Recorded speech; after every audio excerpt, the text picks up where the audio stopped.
चौथा अध्याय। चंचूला की शिव कथा सुनने में रुचि और शिवलोक गमन। ब्राह्मण बोले, नारी तुम सौभाग्यशाली हो, जो भगवान शिव की कृपा से तुमने वैराग्यपूर्ण शिव महापुराण की कथा सुनकर समय से अपनी गलती का एहसास कर लिया है। तुम डरो मत और भगवान शिव की शरण में जाओ, उसकी परम कृपा से तुम्हारे सभी पाप नष्ट हो जाएंगे। मैं तुम्हें भगवान शिव की कथा सहित वह मार्ग बताऊंगा जिसके द्वारा तुम्हें सुख देने वाली उत्तम गति प्राप्त होगी। शिव कथा सुनने से तुम्हारी बुद्धि शुद्ध हो गई है और तुम्हें पश्चाताप हुआ है तथा मन में वैराग्य उत्पन्न हुआ है। पश्चाताप ही पाप करने वाले पापियों के लिए सबसे बड़ा प्रायश्चित है। पश्चाताप ही पापों का शोधक है, इससे ही पापों की शुद्धि होती है। उत्पन्न होता है, जो मनुष्य अपने कुकर्म के लिए पश्चाताप नहीं करता वह उत्तम गति प्राप्त नहीं करता, परंतु जिसे अपने कुकृत्य पर हार्दिक पश्चाताप है वह अवश्य उत्तम गति का भागीदार होता है, इसमें कोई शक नहीं है। शिव पुराण की कथा सुनने से चित्त की शुद्धि एवं मन निर्मल हो जाता है। शुद्ध चित्त में ही भगवान शिव व पार्वती का वास होता है। वह शुद्धात्मा पुरुष सदा शिव के पद को प्राप्त होता है। इस कथा का श्रवण सभी मनुष्यों के लिए कल्याणकारी है, अतः इनकी आराधना व सेवा करनी चाहिए। यह कथा बंधन रूपी रोग का नाश करने वाला है। भगवान शिव की कथा सुनकर हृदय में उसका मनन करना चाहिए, इससे चित्त की शुद्धि होती है। चित्त शुद्धि होने से ज्ञान और वैराग्य के साथ महेश्वर की भक्ति निश्चय ही प्रकट होती है तथा उसके अनुग्रह से दिव्य मुक्ति प्राप्त होती है। जो मनुष्य माया के प्रति आसक्त है वह इस संसार के बंधन से मुक्त नहीं हो पाता। हे ब्राह्मण पत्नी, तुम अन्य विषयों से अपने मन को हटाकर भगवान शिव की इस परम पावन कथा को सुनो, इससे तुम्हारे चित्त की शुद्धि होगी और तुम्हें मोक्ष की प्राप्ति होगी। जो मनुष्य निर्मल हृदय से भगवान शिव के चरणों का चिंतन करता है उसकी एक ही जन्म में मुक्ति हो जाती है।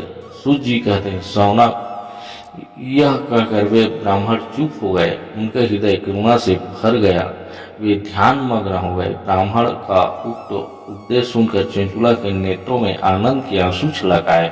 वह हर्ष भरे हृदय से ब्राह्मण देवता के चरणों में गिर गई और हाथ जोड़कर बोली, मैं कृतार्थ हो गई। हे ब्राह्मण, शिव भक्तों में श्रेष्ठ स्वामी आप धन्य हैं। आप परमार्थदर्शी हैं और सदा परोपकार में लगे रहते हैं। साधु, मैं नरक के समुद्र में गिर रही हूँ, कृपा कर मेरा उद्धार कीजिए। जिस पौराणिक व अमृत के समान सुंदर शिव पुराण कथा की बात आपने की है उसे सुनकर ही मेरे मन में वैराग्य उत्पन्न हुआ है। उस अमृतमयी शिव पुराण कथा को सुनने के लिए मेरे मन में बड़ी श्रद्धा हो गई है, कृपया आप मुझे सुनाइए। सूत जी कहते हैं, शिव पुराण की कथा सुनने की इच्छा मन में लिए हुए चंचूला उन ब्राह्मण देवता की सेवा में वहीं रहने लगी। उस गौकर्ण नामक महाक्षेत्र में उन ब्राह्मण देवता के मुख से चंचूला शिव पुराण की भक्ति, ज्ञान, वैराग्य बढ़ाने वाली और मुक्ति देने वाली परम उत्तम कथा सुनकर कृतार्थ हुई। उसका चित्त शुद्ध हो गया। वह अपने हृदय में शिव के सगुण रूप का चिंतन करने लगी। वह सदैव शिव के सच्चिदानंदमय स्वरूप का स्मरण करती रहती। तत्पश्चात अपना समय पूर्ण होने पर चंचूला ने बिना किसी कष्ट के अपना शरीर त्याग दिया। उसे लेने के लिए एक दिव्य विमान वहां पहुंचा। वह विमान शोभा साधनों से सजा था एवं शिवगणों से सुशोभित था। चंचूला विमान में से शिवपुरी पहुंची, उसके सारे पांव खुल गए, वह दिव्यांगना हो गई। वह गौरांगी देवी मस्तक पर अंधचंद्र का मुकुट एवं अन्य दिव्य आभूषण पहने शिवपुरी पहुंची। वहां उसने सनातन देवता त्रिनेत्रधारी महादेव शिव को देखा। सभी देवता उसकी सेवा में भक्ति भाव से उपस्थित थे। उनकी कांति करोड़ों सूर्य के समान प्रकाशित हो रही थी। 5 मुख और हर मुख में 3 नेत्र थे। मस्तक पर अंधचंद्राकार मुकुट शोभायमान हो रहा था। कंठ में नील चिन्ह था। उनके साथ देवी गौरी विराजमान थी, जो विद्युत पुंज के समान प्रकाशित हो रही थी। महादेव जी की कांति कपूर के समान गौर थी। उनके शरीर पर श्वेत वस्त्र थे तथा शरीर श्वेत भस्म से युक्त था।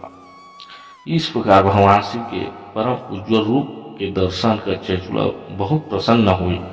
उसने भगवान को बारंबार प्रणाम किया और हाथ जोड़कर प्रेम, आनंद और संतोष से युक्त हो विनीत भाव से खड़ी हो गई। उनके नेत्र से आनंदाश्रुओं की धारा बहने लगी। भगवान शंकर व भगवती गौरी उमा ने करुणा के साथ सौम्य दृष्टि से देखकर चंचुला को अपने पास बुलाया। गौरी उमा ने उसे प्रेम पूर्वक अपनी सखा बना लिया। चंचुला सुखपूर्वक भगवान शिव की धाम में उमा देवी की सखी के रूप में निवास करने लगी।